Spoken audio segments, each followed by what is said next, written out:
What's poppin', everybody? This is Ray Rawlins from the Ray Rawlins Network, which is soon going to be undergoing some changes. But we're going to finish off what we started here on the Ray Rawlins Network first, and that is the 31 days of Halloween cartoons marathon.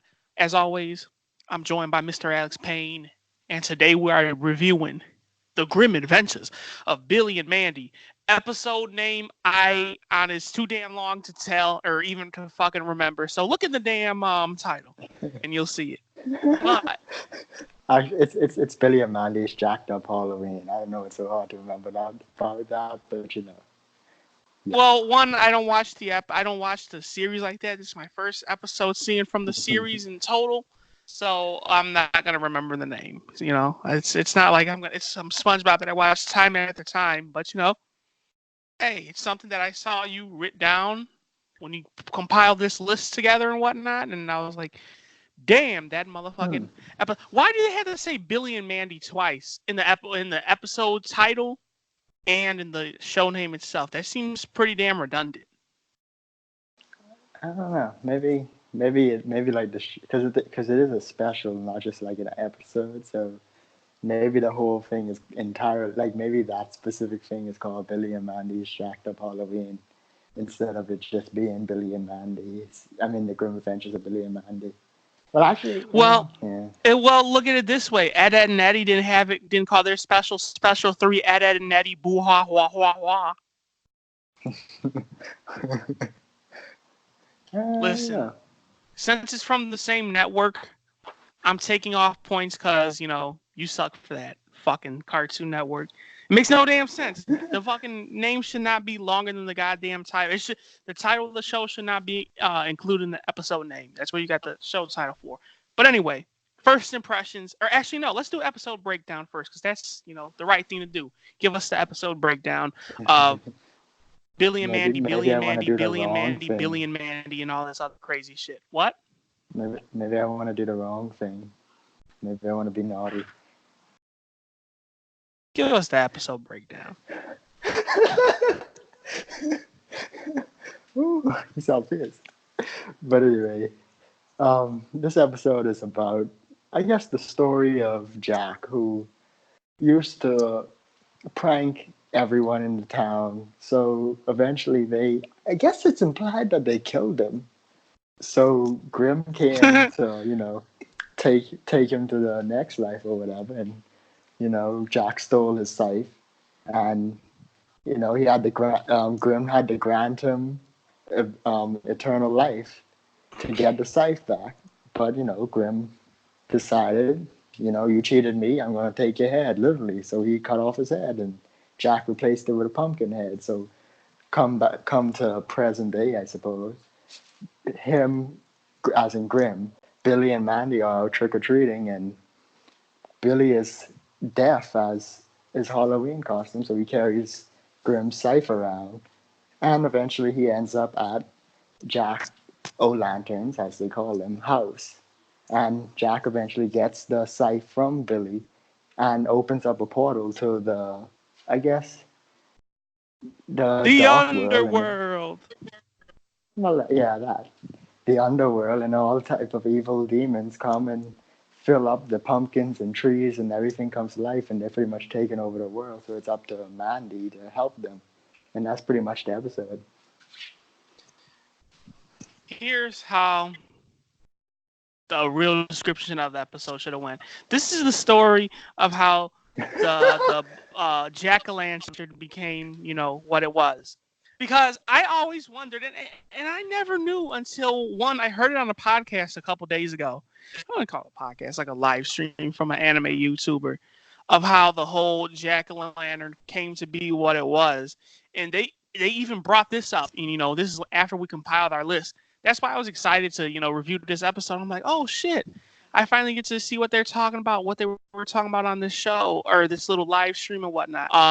Yeah, it's a story of how the jack-o'-lantern came to be what it is. Because I never knew before the live stream and before this episode how the whole story of the jack-o'-lantern, what it was, its backstory, what exactly was it, how it became what it was.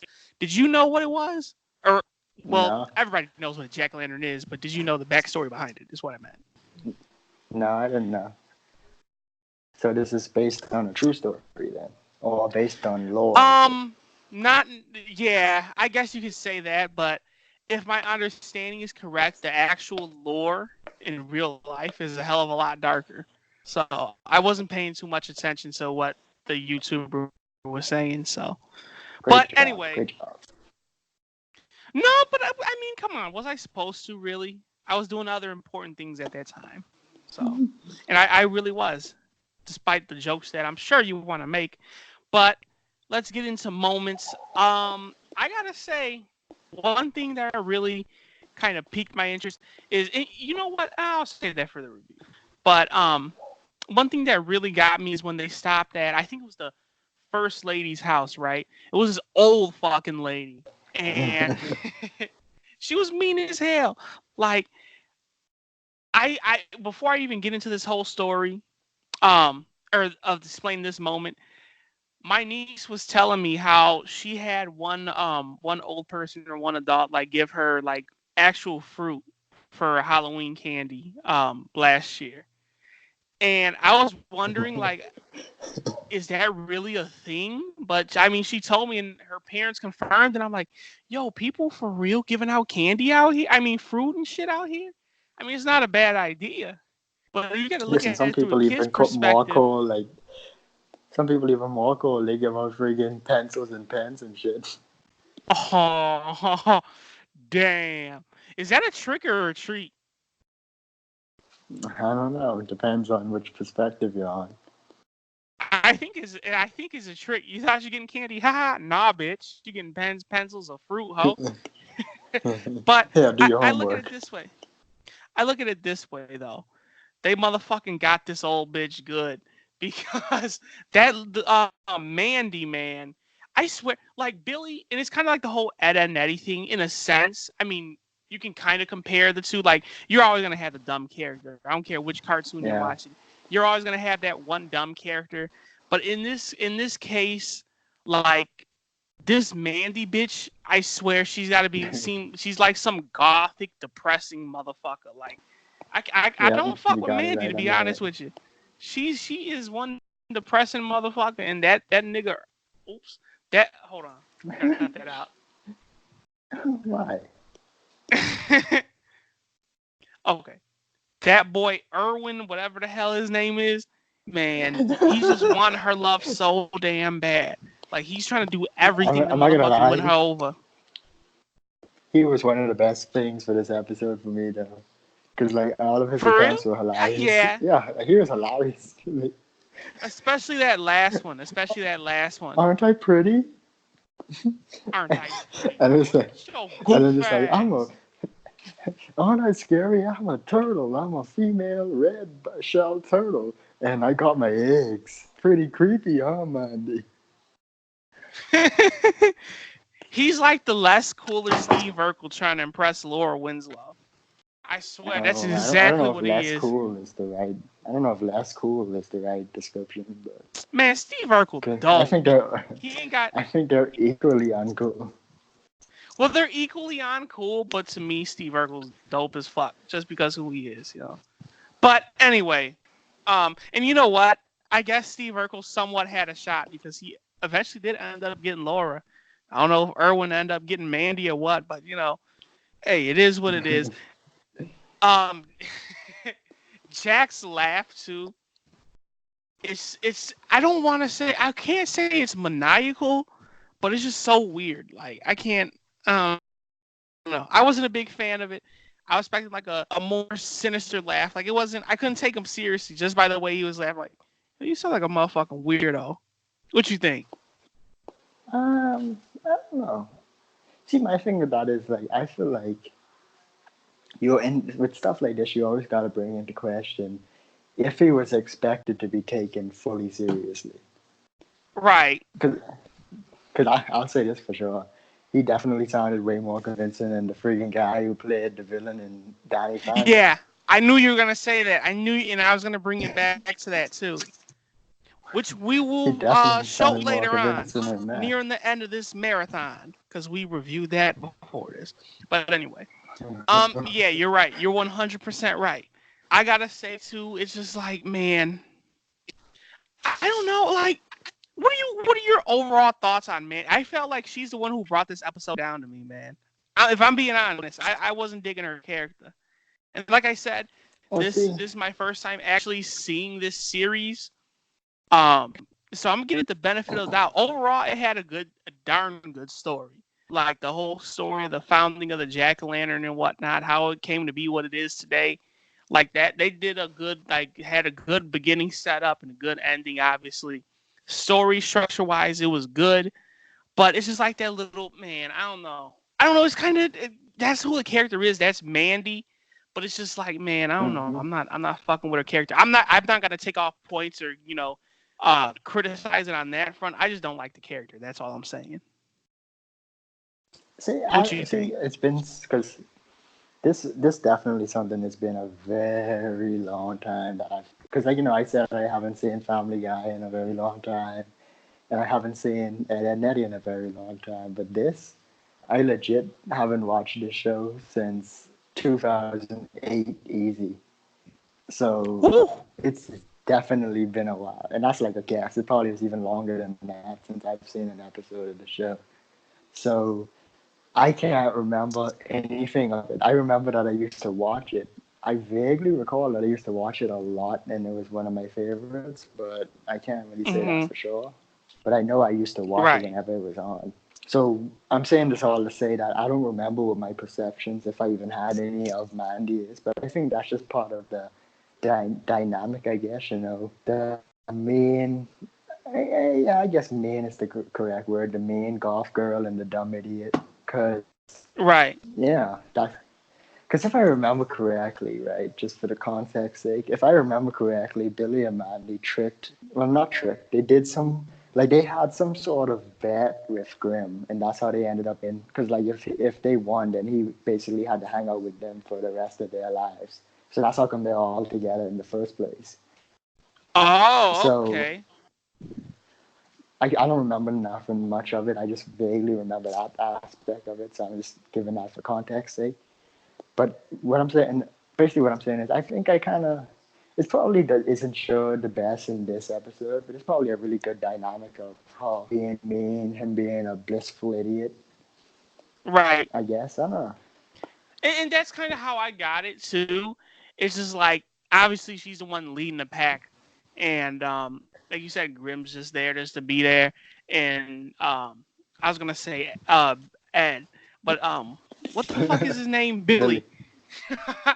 Billy with is his just giant following ass nose. along, just agreeing with her. Yeah, yeah. Well, we're gonna talk about giant things in our next review we're doing, but I'll tell you this: getting into the oh, one more moment when they went to the I didn't principal's. even give him Oh one. wait, no. I'm remembering something else. Never mind.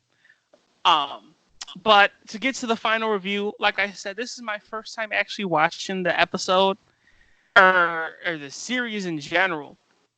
And I don't Hmm. know if it's me, but I felt like I connected more with Billy and Mandy more than I did Ed and Nettie. To be honest with you, like I feel like I would watch more of this than Ed and Nettie. I don't know. It's Hey, just I my mean, first impressions. yeah, Go ahead. like it's like Ed and Eddie is like very character driven. So if you don't know the characters, it could leave you lost at certain episodes, especially that one, because I really feel like who the characters are could really matter to the story and why it's humorous for them in a lot of parts, I guess. Hmm. So I could see why you might connect more with this episode than you would have with Ed and Eddie. Right. And it's just it's like maybe it's because they only had.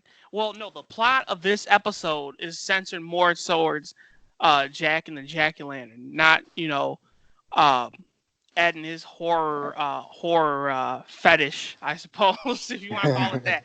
But my final review is, like I said, story structure wise, pretty damn good.